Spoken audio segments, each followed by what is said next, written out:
இந்த காலகட்டங்கள்ல பார்த்தோம்னா, பாவங்களுக்கு நம்ம காம்ப்ரமைஸ் பண்ண தொடங்கிட்டோம்.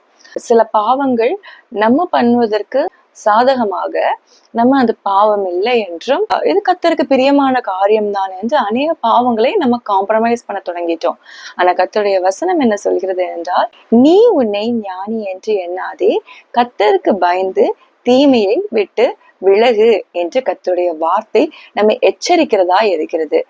அதிக ஞானி என்று எண்ணி பல காரியங்களை, கர்த்தருக்கு பிரியமில்லாத காரியங்களை கர்த்தருக்கு பிரியம் என்று நாம் நம்மையே ஏமாற்றிக் கொண்டிருக்கிறோம்.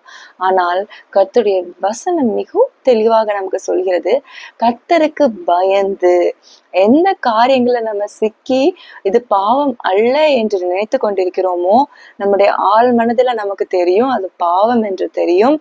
அந்த காரியங்களில் நாம் கர்த்தருக்கு பயந்து அந்த தீமைகளை விட்டு விலக வேண்டும் என்று இந்த நாளில் தேவன் நம்மை எச்சரிக்கிறவராய் இருக்கிறார். ஒருவேளை வீடியோவை பார்த்து கொண்டிருக்கிற யாராவது பாவம் என்று தெரிந்த ஒரு காரியங்களை, தேவனுக்கு பிரியம் அல்ல என்று தெரிந்த ஒரு காரியத்தை பிடித்து கொண்டு வைத்திருக்கிறோம் என்றால், இன்றைய நாளிலே நாம் கர்த்தருக்கு பயந்து அந்த தீமையை விட்டு நம்முடைய வாழ்க்கையிலிருந்து அதை விட்டு விலக்கி விடுவோம். கர்த்தர் அப்படி நம்மை விளக்கும் போது நம்மை கொண்டு பெரிய காரியங்களை செய்வார். நம்முடைய வாழ்க்கையை பரிசுத்தமாக மாற்றுவார். நாம் கர்த்தரை போல பரிசுத்தமாக மாறுவதற்கு தினம் தினம் நம்முடைய வாழ்க்கையில் பிரயாசப்படுவோம். கர்த்தர் நம்மை நிச்சயமாக ஆசீர்வதிப்பார். God bless you all.